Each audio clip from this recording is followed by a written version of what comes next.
بالکل جاہل بدو عرب جو ایک لفظ نہیں جانتا، جس کو دنیا ہی کی خبر نہیں، وہ بھی اس کے ساتھ بس میں اچھا جو لوگ اسلام کو نہیں مانتے ہیں لیکن قرآن واقعاً ایک ایسا کلام، ایک ایسا میریکل کہ خالی عربی جاننے والے کو بھی اتنا مزہ آتا ہے قرآن پڑھنے میں کہ وہ کہتا بھی جاتا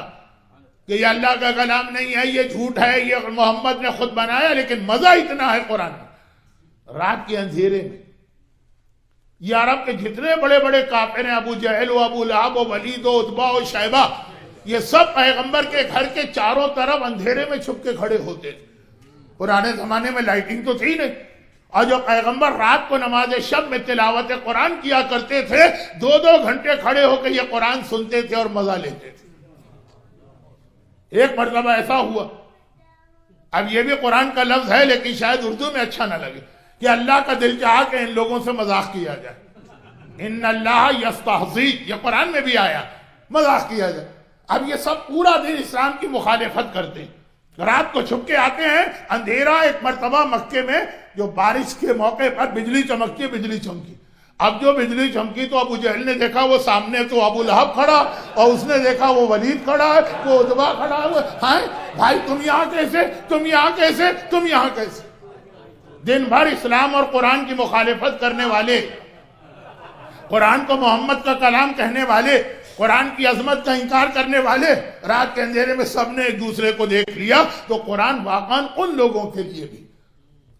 جو دین کو بھی نہ مانے، اسلام کو بھی نہ مانے، ایک میریکل ہے۔ تو اسمعی بھی قرآن کو اس طرح پڑھتا ہے جیسے بہت سے لوگ اپنی ہر بھاشا میں کچھ مشہور شاعر ہوتے ہیں، ان کا کلام پڑھتے ہیں، اور پڑھتے پڑھتے ایک بار وہ اس آیت پر آیا جس میں خدا چور مرد اور عورت کا ذکر کر رہا، السارقۃ والسارقۃ فاقطعوا ایدیہما، چور کا ہاتھ کاٹو، اور پھر آخر میں ہے واللہ عزیز حکیم، اور اللہ بہت حکمت والا، اللہ کا ہر حکم لاجک کے ساتھ ہوتا۔ لیکن اس کی زبان پہ غلطی سے بجائے حکیمن کے رحیمن آ گیا، واللہ عزیز رحیم، اللہ بہت رحمت والا۔ وہ جاہل بدو کچھ نہیں جانتا، دنیا کی کوئی خبر نہیں،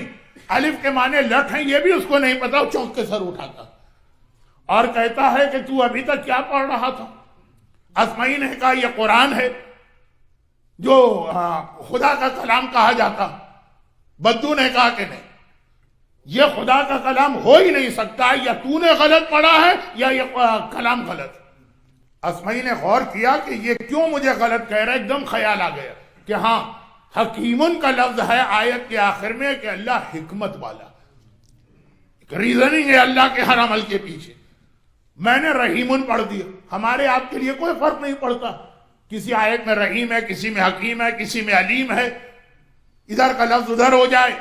ہم غور ہی نہیں کرتے قرآن کے میسج پہ، تو ہم پہ کیا فرق پڑے گا؟ لیکن اسمعی نے چونک دیکھا میں نے غلطی کی، لیکن حیران ہو کر کہا کہ کیا تو نے پہلے قرآن سنا؟ زندگی میں کبھی نہیں سنا، عرب کا رہنے والا، کبھی نہیں سنا، تو نے میری غلطی کیسے پکڑ لی؟ کہا کہ تو جو آیتیں تو پڑھتا آ رہا تھا بڑی سیکوینس کے ساتھ تھی، بہت ہی امپریسو تھی، ایک ایک لفظ صحیح تھا۔ جب یہ کہا کہ چور کا ہاتھ کاٹو اور پھر آخر میں آیا اللہ رحمت والا ہے، تو میرے دماغ نے کہا کہ اللہ نے اپنی رحمت کا اعلان کر دیا تو سزا سنانے کا فائدہ کیا ہوا؟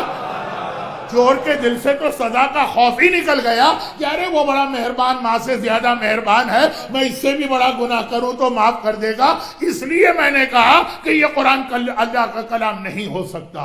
حکمت کا لفظ آیا کہ ہاتھ کاٹنے یعنی مجرم کو سزا دینے میں بھی ایک لاجک اور ریزننگ ہے کہ سوسائٹی اسی وقت پروٹیکٹڈ ہے جب مجرم کو پتا ہو کہ میں جرم کروں گا تو مجھے سزا ملے گی۔ رحمت کا اپنا موقع ہوتا۔ دیکھیں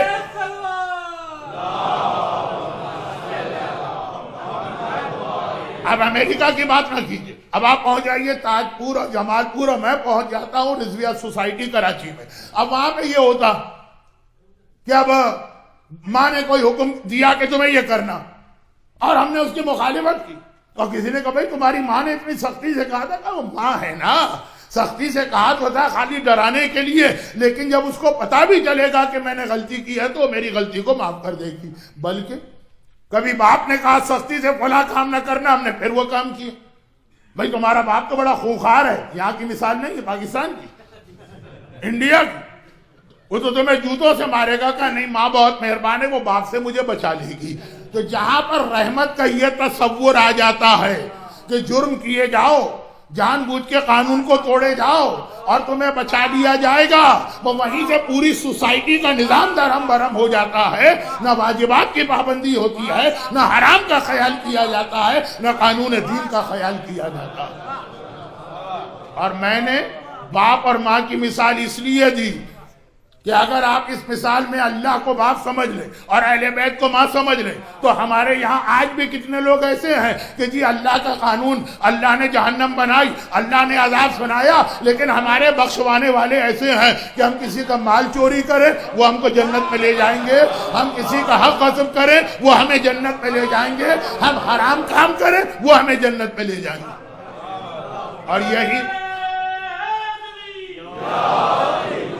اور یہی وجہ ہے کہ قرآن کریم میں یہ بات کم آئی ہے، حدیث میں زیادہ آئی ہے کہ ہماری شفاعت ہر ایک کو نہیں ملے گی۔ یہ قرآن میں بھی پیغام آیا، سورہ مدثر کی آیت جو اس وقت تلاوت کرنے کا وقت نہیں ہے، پھر بعد میں تلاوت کروں گا، بہت اہم میسج ہے، فَمَا تَنْفَعُهُمْ شِفَاعَةُ الشَّافِعِينَ۔ قرآن نے کہا یہ جو 4 گناہگار،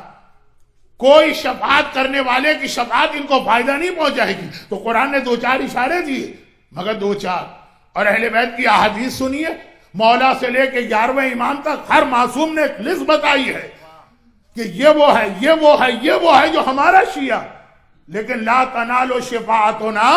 یہ ہماری شفاعت کا حقدار نہیں ہوگا، اس لیے کہ نظام، قانون، دین، شریعت اسی وقت تک باقی رہتی ہے جب تک کہ مجرم کو پتا ہو کہ اگر میں جرم کروں گا تو مجھ سے سوال و جواب بھی ہوگا، مجھے ڈانٹ بھی پڑے گی، مجھے سزا بھی ملے گی۔ اور سورہ امام حسین میں موضوع